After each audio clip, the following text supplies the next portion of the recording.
World TV day. প্রত্যেক বছর এই দিনটাতে থ্রুআউট দ্য ওয়ার্ল্ডে আমরা সেলিব্রেশন করি। কেন? কারণ টিবি একটা কি জানো, কমিউনিকেবল ডিজিজ, তাই তো, টিউবারকিউলোসিস।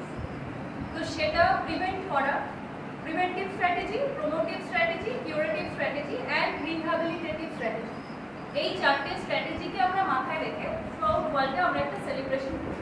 বিভিন্ন জায়গায়, বিভিন্ন হসপিটালসে, বিভিন্ন ক্লিনিক্সে, বিভিন্ন কেয়ার গিভাররা ভলেন্টারিলি অর্গানাইজ করে থাকে। ঠিক আছে? তো প্রত্যেক বছর যে থিম আমরা অ্যাডাপ্ট করি সেটা করার কারণ কি? It is due to take some initiative to implement some plan. তোমাদের ইংলিশে বলবো না বাংলায় বলবো? কিসের সুবিধা বলো? আমি সেভাবে সেশনটা নেব। আমাদের এখানে থিম ছিল yes we can end TB, commit, invest and deliver. ঠিক আছে? তো ফার্স্ট আমি থিমটার ব্যাপারে বলি, তারপর আমি তোমাদের বাকিটা ডিসকাস করছি। Yes we can end TB 2020 তে যখন এনটিবি, যেটা তোমরা দেখতে রোডবে থ্রুতে, যে ন্যাশনাল টিউবারকিউলোসিস এলিমিনেশন প্রোগ্রামে আমরা অবজেক্টিভ আমাদের গোল ছিল we can end TB by the year 2025। কিন্তু এখন লাস্ট 2024 এর ডিসেম্বরের যে সেন্সাস, আমি তোমাদের সেটা যখন বলবো তখন দেখতে পাবে যে এটা আমরা এখনো এন্ড করতে পারিনি। এলিমিনেট অ্যান্ড এরাডিকেট দুটো ওয়ার্ড আমাদের কমিউনিটি। এলিমিনেট এবং এরাডিকেট কখনো আমরা বলতে পারি না যে 0% অকারেন্স। একটা লিমিট থাকে, একটা রেঞ্জ থাকে, যেটা যদি আমরা অ্যাক্সেস করতে পারি, অ্যাচিভ করতে পারি, তখন আমরা বলতে পারি পার্টিকুলার ডিজিজটা আমরা এলিমিনেট করেছি এবং তারপর এরাডিকেট করেছি। এখানে যেহেতু আমরা দেখেছি আমরা কমপ্লিটলি টিবিকে এন্ড করতে এখনো পারিনি, but towards that we are at the verge of achieving our goal. তার জন্য আমরা এবারে বলেছি yes we can end TB, there is a chance that we can do it. Invest, commit and deliver. Commit means we need commitment as a community health nurse, as the other professional, as the medical care workers and as the community people. ঠিক আছে? কি করতে পারি? আমাদের commitment দরকার যে আমরা টিবিটাকে and করতে পারবো, আমরা অন্যদের হেল্প করব যাতে আমাদের টিবি ট্রান্সমিট না হয় একজন থেকে আরেকজনের বডিতে, যেহেতু এটা একটা কি ডিজিজ? Communicable disease. নেক্সট হচ্ছে ইনভেস্ট। আমাদের কি ইনভেস্ট করতে হবে? অ্যাজ হিউম্যান আমাদের human resource investment along with that financial investment. একটা প্রোগ্রাম, একটা স্ট্র্যাটেজি, একটা অবজেক্টিভ ন্যাশনাল লেভেল থেকে যখন আমাদের গ্রাসরুট লেভেলে ডিসেন্ট্রালাইজ হয় তখন কি করতে হয়? ইনভেস্ট করতে হয়। আমাদের এনার্জি ইনভেস্ট করতে হবে, আমাদের কিছু মানি বা রেমুনারেশন আমাদের ইনভেস্ট করতে হবে। নেক্সট কি? ডেলিভার। আমরা কি ডেলিভার করব? কি ডেলিভার করব? এখানে কেয়ার ডেলিভার করব সবাইকে সুস্থ করার জন্য। প্রিভেন্টিভ স্ট্র্যাটেজি বা প্রমোটিভ বা কিউরেটিভ বা রিহ্যাবিলিটেটিভ। আমি বারবার হয়তো এই কথাটা বলবো, কারণ কমিউনিটিতে যখন আমরা কাজ করছি বা আমরা হসপিটালে করছি, প্রাইমারি, সেকেন্ডারি অ্যান্ড টারশিয়ারি চারটে লেভেল অফ কেয়ারে আমরা কেয়ার দিয়ে থাকি। তো এখানে সেটার কথাই বলেছি। ঠিক আছে? এবার তোমাদের আমি একটা জিনিস বলবো, সেটা হচ্ছে লাস্ট ইনসিডেন্স 2015 এ ছিল পার 1 লাখ পপুলেশনে 237 টিবি কেসেস ছিল। এটা আমাদের ইন্ডিয়াতে বলা হচ্ছে। আর যেটা 2023 তে গিয়ে দাঁড়ালো 195 পার 1 লাখ পপুলেশন। তার মানে কি? Incidence and prevalence rate both are reducing. That is a good news for all of us being Indian. Next কি? India accounts for about 25% of global TB burden. এটাও তার সাথে কিন্তু একটা অ্যালার্মিং ইস্যু।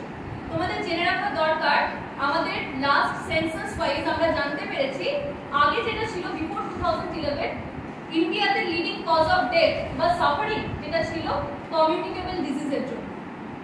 যেটা আমাদের রিসেন্ট সেন্সাস বলছে আমাদের লিডিং কজ অফ ডেথ হচ্ছে নন কমিউনিকেবল ডিজিজ, যেরকম হাইপারটেনশন, ডায়াবেটিস, ক্যান্সার, এগুলোর জন্য আমাদের সাফারিং অ্যান্ড ডেথ দুটোই বেড়েছে।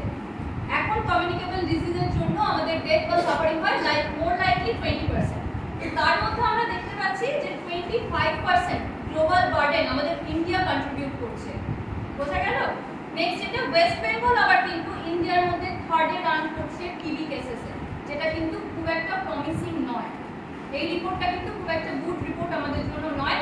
এখানকার বেসিসে পার 1 লাখ পপুলেশনে 249, এটা কিন্তু আমাদের প্রিভ্যালেন্স রেট। ঠিক আছে? সো এখন তোমরা যদি আমাদের কান্ট্রিকে কনসিডার করো তাহলে দেখতে পাবে 87.6% 24 ডিসেম্বর রিপোর্ট, ঠিক আছে, এটা লাস্ট 10 ডিসেম্বর লাস্ট আপডেট আছে।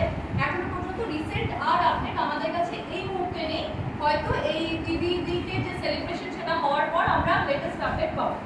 এবার তোমাদের আমি একটা জিনিস বলবো যে তোমরা জানো আরএনটিসিপি জানো, তাই তো, revised national tuberculosis control programme, যে প্রোগ্রামটা আমাদের ইনিশিয়েট হয়েছিল 1951 বিসিজি ভ্যাকসিনেশন প্রোগ্রাম হিসেবে। বিসিজি ভ্যাকসিনেশন কেন দেয়? টিবি প্রিভেন্টিভ স্ট্র্যাটেজি হিসেবে, ঠিক আছে, ব্যাসিলাস ক্যালমেটবেরি যেটা ম্যাম অলরেডি বলেছেন তোমাদের, টিবি প্রিভেন্টিভ স্ট্র্যাটেজি হিসেবে দেওয়া হয়, যেটা আমরা পরবর্তীকালে পেয়েছি এই প্রোগ্রামটাকে revise national tuberculosis control programme. সেখানে যা যা ড্রাগ ছিল এখনো আমাদের টিবির ফার্স্ট লাইন ড্রাগ হিসেবে তাই আছে, rifampicin, isoniazid, pyrazinamide and rifampicin, but streptomycin এখন কিন্তু কন্ট্রা ইন্ডিকেটেড। যে কথাটা বললে তোমরা বলতে, আমি একটা জায়গা তোমাদের কারেক্ট করছি, কেন? স্ট্রেপ্টোমাইসিনের টক্সিসিটি খুবই বেশি। টিবি ড্রাগসের জন্য যে সাইড এফেক্টস আছে তার সাথে যখন আমরা স্ট্রেপ্টোমাইসিন দিচ্ছিলাম সেটার কিন্তু মাল্টি অর্গানসে এফেক্ট অনেক বেশি দেখা গেছে, এভিল এফেক্ট। তার জন্য এখন তার বদলে আমাদের লিভোফ্লক্সাসিন, সেফিউরক্সিম, তোমার কি বলে আদার গ্রুপ অফ যে অ্যান্টিবায়োটিক সেফিউরক্সিমের আন্ডারে সেগুলো আমরা এখন ইউজ করে কিন্তু থাকি। এবার এনটিপিতে যেটা করা হয়েছে, আমাদের আগে ছিল রিল্যাপস কেস আমরা এস্টিমেট করতে পারতাম, এখন দেখা যাচ্ছে যে এই যে ধরো টিবি পেশেন্ট তারা মেডিসিন নিচ্ছে কি নিচ্ছে না, তারা ট্রিটমেন্ট রেগুলার করছেন কি করছে না, সেটা আমরা একটা পার্টিকুলার একটা স্কিম্যাটিক ওয়েতে অ্যাসেস করতে চেয়েছি, সেটাই এনটিপিতে অ্যাডাপ্ট করা হয়েছে। কিরকম? ধরো যখন তোমরা হসপিটালে গেলে বা তোমরা কমিউনিটিতে গেলে, আমার মনে হয় এটা সবাই একটু মাইন্ডলি শুনো, এটা তোমাদের লাগবে প্রত্যেকেরই। প্রথম কি করা হয়, যদি সাসপেক্টেড দেখো, যে স্ক্রিনিংটা ম্যাডামও বলেছেন আমি আবার বলবো, night sweat, fever, haemoptysis and weight loss, এটা আমাদের বলা হয় 4A স্ক্রিনিং, 4 সিম্পটম স্ক্রিনিং বলা হয়। যদি এরকম চারটে কিছু লক্ষণ পাও বা চারটের মধ্যে তিনটেও পাও, অবশ্যই তোমাদেরকে কি করতে হবে, একটা স্পুটাম কালেকশন কন্টেনার সেই ফ্যামিলিকে কাউন্সিলিং করে দিয়ে আসতে হবে। আমরা কখনো গিয়ে বলতে পারবো না ধরুন এটা আপনার টিবি হতে পারে, আমাদের স্পুটাম দিন।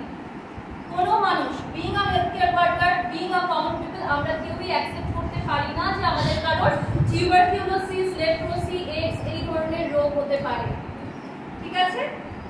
নেক্সট আমাদের কি করতে হয়, অ্যাজ কনফার্মেটরি টেস্ট আমরা যে কোনো দুটো করতে পারি, CBNAAT, cartridge based nucleic acid amplification test or Truenat, দুটোর মধ্যে যে কোনো একটি করা হয়। যেটা গভর্নমেন্টের 100 ডেজ টিবি স্ট্র্যাটেজি তোমরা জানো না বোধহয়, থার্ড ইয়ার জিএনএমরা ওখানে পার্টিসিপেট করতে পেরেছিল প্রোগ্রামটাতে। দেখা হয়েছিল এই যে 24 মার্চে তোমাদের যে রেটটা আমি বললাম 87.6%, সেখান থেকে কতটা ইমপ্রুভ করেছে, প্রিভ্যালেন্স বা ইনসিডেন্স কমেছে কিনা, তার জন্য একটা 100 ডেজের একটা পাইলট প্রজেক্ট করা হয়েছিল, যে কত পার্সেন্ট কমেছে বা লোকের মধ্যে অ্যাওয়ারনেস কতটা এসছে, ট্রান্সমিশন রেটটা কমেছে কিনা দেখার জন্য। সেখানেও কিন্তু এইভাবে স্ক্রিন করা হয়েছে। এবার যখন স্পুটামটা কালেকশন করা হয়ে গেল, তখন আমরা কি করি, রুম টেম্পারেচারে 15 মিনিট সেটাকে রাখা হয় নিউক্লিক অ্যাসিড অ্যামপ্লিফিকেশন করার জন্য। ওটার একটা চেম্বার আছে, সেখানে আমরা কন্টেনারটা রাখি এবং by process within half an hour ওটার একটা টেস্ট রেজাল্ট পাওয়া যায়। সেই টেস্ট রেজাল্টকে আমরা যে কেউ দেখতে পারবো না। সেখানে আমাদের যে টিবি ট্রিটমেন্ট টিম আছে এবং অবশ্যই ওখানে একজন ডেটা এন্ট্রি অপারেটর থাকে, তার কাছে প্রথম রিপোর্ট যায় যে টিবি পজিটিভ কেস কোনটা। যখন তোমরা স্পুটাম কালেকশন কন্টেনার দিচ্ছ, সেই বাড়ির সমস্ত ডিটেলস নিয়ে আসতে হয় এবং অবশ্যই সেটার গায়ে লেবেলিং করতে হয়। জানার পরে সেখান থেকে থ্রু প্রপার চ্যানেল সেই হেলথ টিম সেই বাড়ির মেম্বারকে মিট করেন, ঠিক আছে। মিট করার পরে কি কমিউনিটি বেস যদি তোমাদেরকে গিয়ে অ্যাপ্রোচ করতে হয় এবং ট্রিটমেন্টের জন্য তারা হসপিটাল না আসে, যেটা প্রথম করার থাকে ওনাদের জানাতে হয় নিক্ষয় পোর্টালের কথা, NIKSHAY, এটা অনলি টিবির জন্যই নিক্ষয়।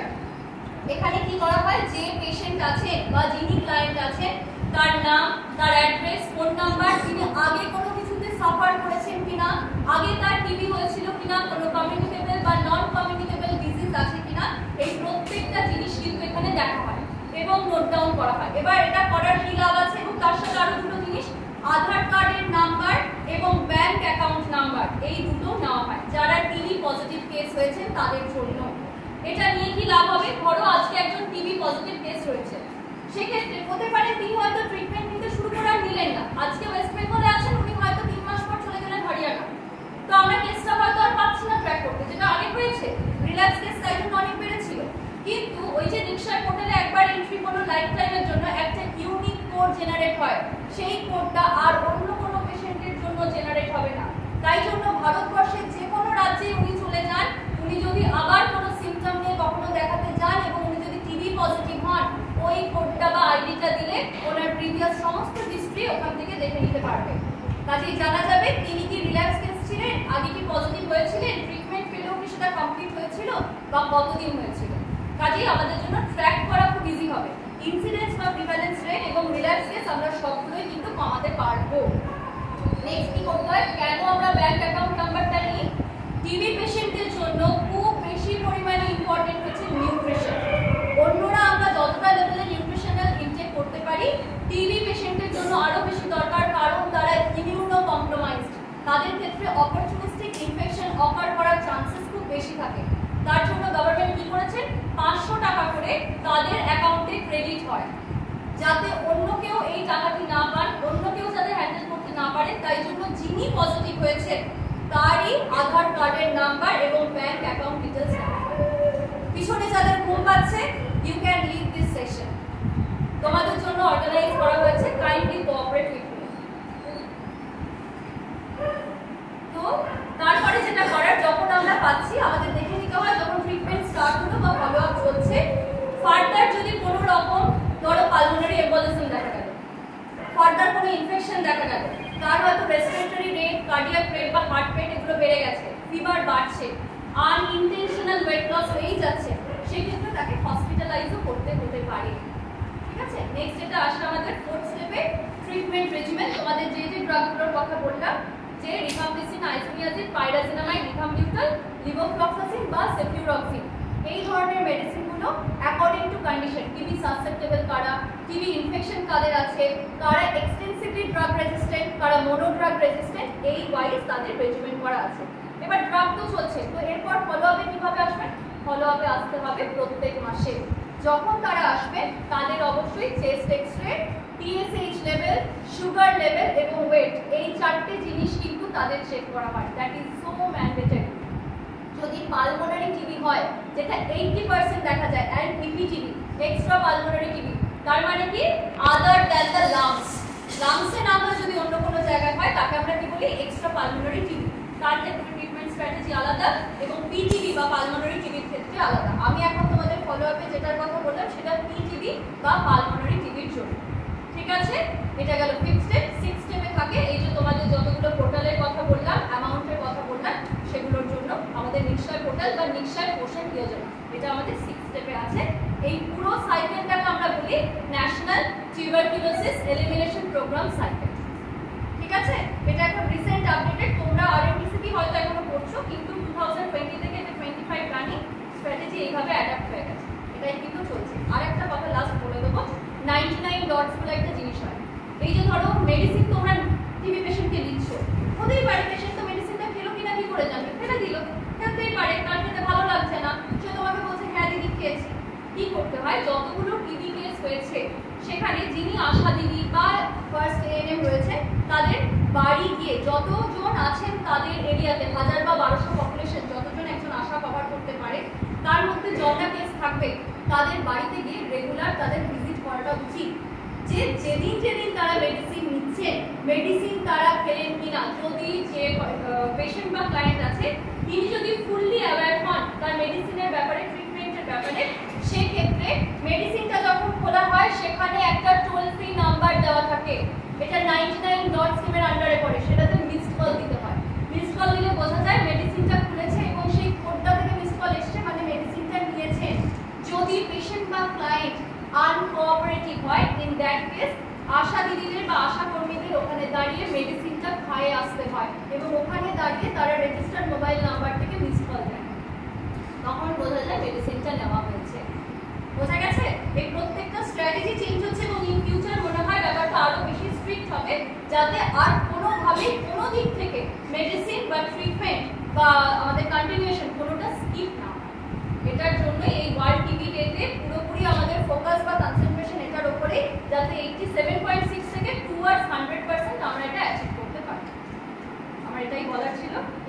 কারো কিছু ডাউট থাকলে বলতে পারো, কোনো কোয়ারি যদি থাকে বলতে পারো।